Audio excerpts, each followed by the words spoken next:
Hello and welcome back to video number 3 for muscle contraction today. So it's on you again. I want you to review muscle contraction and the sliding filament theory. For 6 marks, again on paper 2, it's only probably going to be 4 marks. So we'll think about how they might split it up and show you an example of a question that a bit later. But I want to consolidate this and make sure you've got the 6 mark points in. So pause now, not Charlotte, the students watching, and see if you can answer. Okay, you should be back with us now and we're going to go through the answer with you. Okay, so here are the mark points that we're looking for. Calcium ions diffuse into the microfibril from the sarcoplasmic reticulum. So the into and the from are really important on the new spec. The calcium ions bind to the tropomyosin and cause its movement to change in shape, so that the binding sites on the actin for myosin are exposed. The myosin heads attach the binding sites on the actin.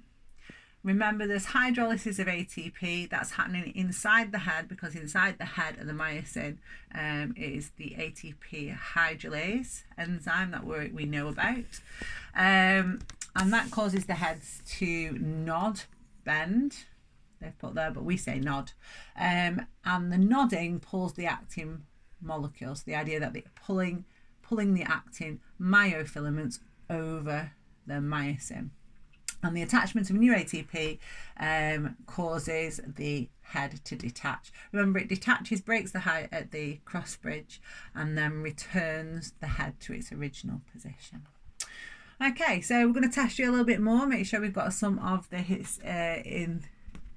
Just back on me for a minute. We're going to test you with some quizzes. Okay, so this would be you writing the answer as quick as you can on your paper in front of you, and then checking with me. So Charlotte, back on the white on the board. So first one, describe the structure of a muscle fibre. So what kind of things would you write on your paper?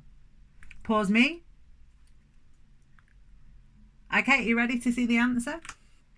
Okay, so you should have sarcolemma, so that is your membrane, so the thin membrane of the muscle cell. Sarcoplasmic reticulum, so special kind of reticulum that's wrapped around the myofibrils, contains the calcium 2+ and is released, which is released. There's also a special name given to the cytoplasm. It's called sarcoplasm.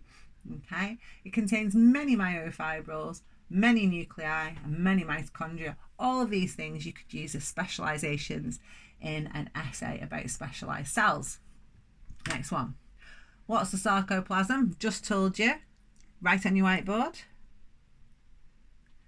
Okay, and the answer is, it's the cytoplasm within the muscle cell that contains the cell organelles. Next question. What name is given to the end walls of the sarcomere? So we did this last lesson. Okay, should be quicker than that. The Z lines or Z disc, yeah. What are the names of the thick and the thin protein filaments? This should be super fast. Actin and myosin. Even Charlotte thought she knew that one. Next one. What's the protein that's associated with the thin filaments, the one that's wrapped all the way around? Tropomyosin. So that's the one that when the calcium binds, it moves off the actin and exposes the myosin binding sites. What happens to the thick and the thin filaments when the sarcomere contracts?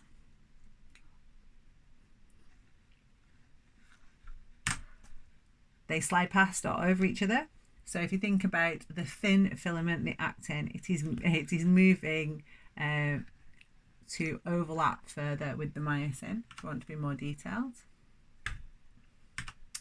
What's the name of the protein that the arrow is pointing at? Yet again, tropomyosin. Well done.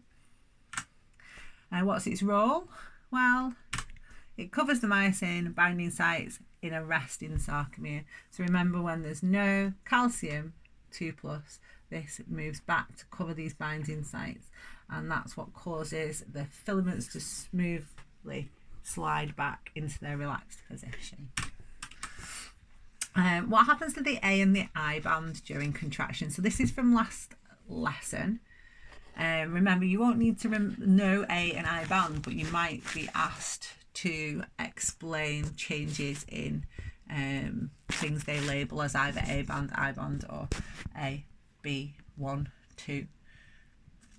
So do you remember that the A band remained the same because that was the length of the myosin, but the I band shortened because that was when actin was on its own.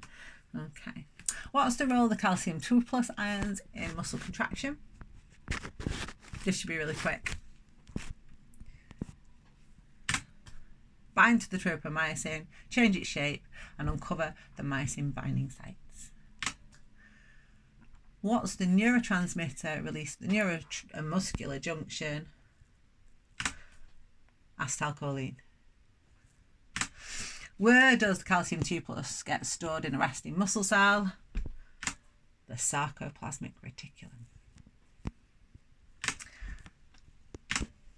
What's the role of the ATP? Now this one's tricky. If we get this for 3 marks, you kind of have to talk about all the different roles it has.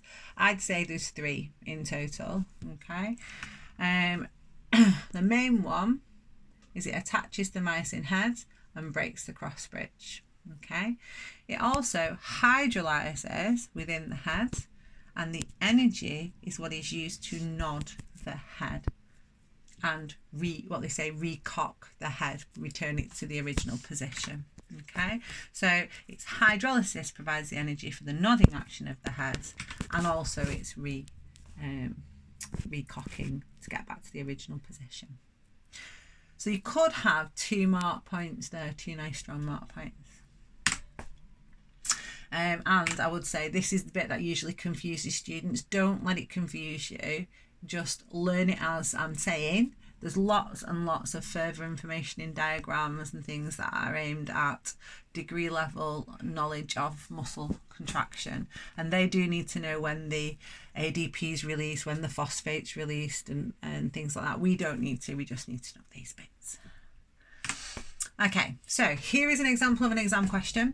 So a sarcomere is made up of different molecules. Complete the table by naming the molecule that carries out the function described. So attaches to the Z line at the end of the sarcomere. Okay, so if you remember your Z lines, it's the thin filament that is sticking out from the Z lines. Okay, breaks down ATP. Well, that's the same molecule, whatever process. Okay, and covers the binding sites on the actin in the relaxed myofilaments. This is new spec. Okay, so actin, we knew they were the thin ones sticking out. Tropomyosin, we know is that rope-shaped protein that covers the myosin binding sites on the actin. And we always know ATP ATP hydrolase, ATPase, or just saying that the myosin head because it was particularly where it was happening. That function was correct. Okay, and one last exam question before we're going to ask you to hit back into that question pack. The diagram shows the arrangement of actin and myosin in the sarcomere. Okay, so it's showing that there's the Z line, the end of the sarcomere. There's the actin filaments. And here are our myosin with the myosin heads.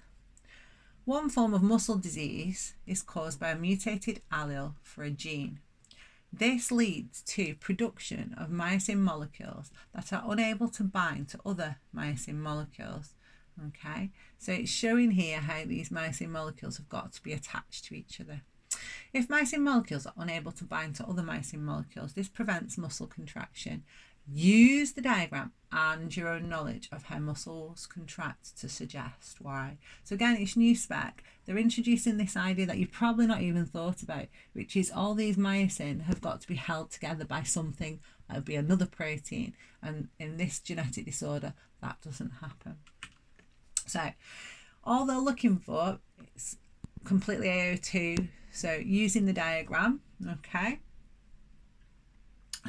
and your own knowledge. So if you're thinking about these heads nodding and moving that actin, it would be important that they do not move themselves. Okay, so these are the mark points.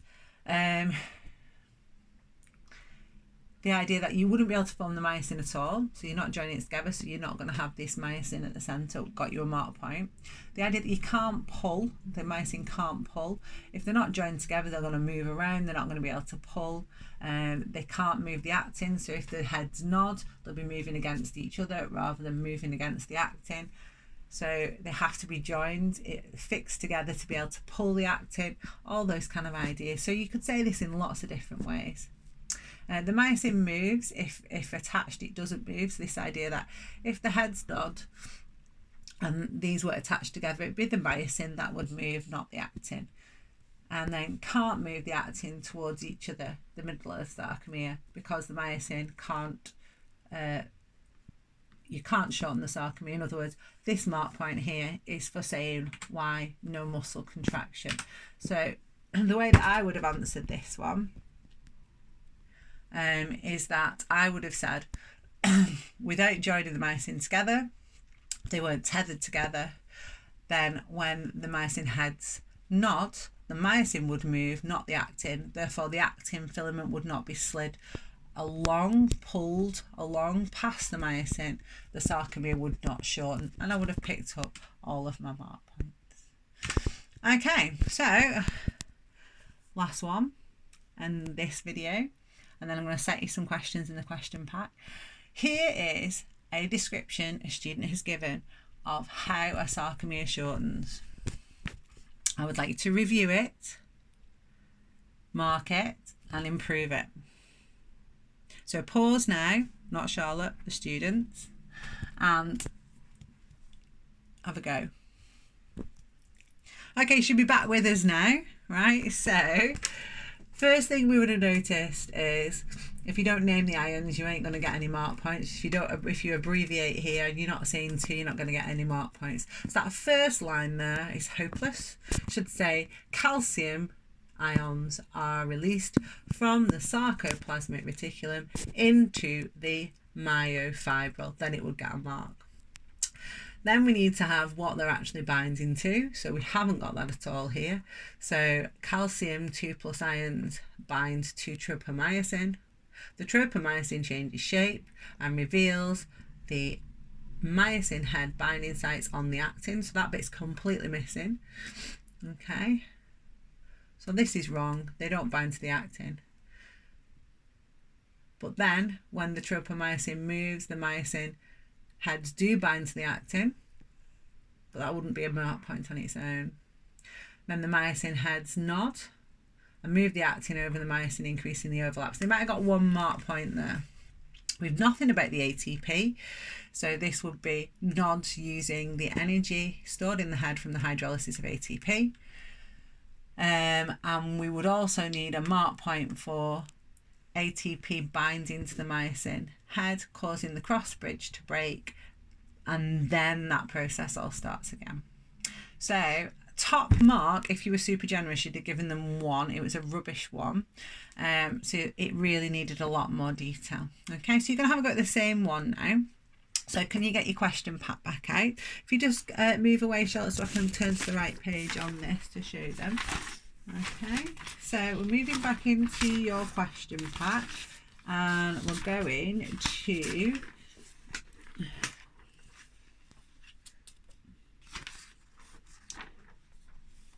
go to question 6. So can you have a go at question 6 for me on page 10?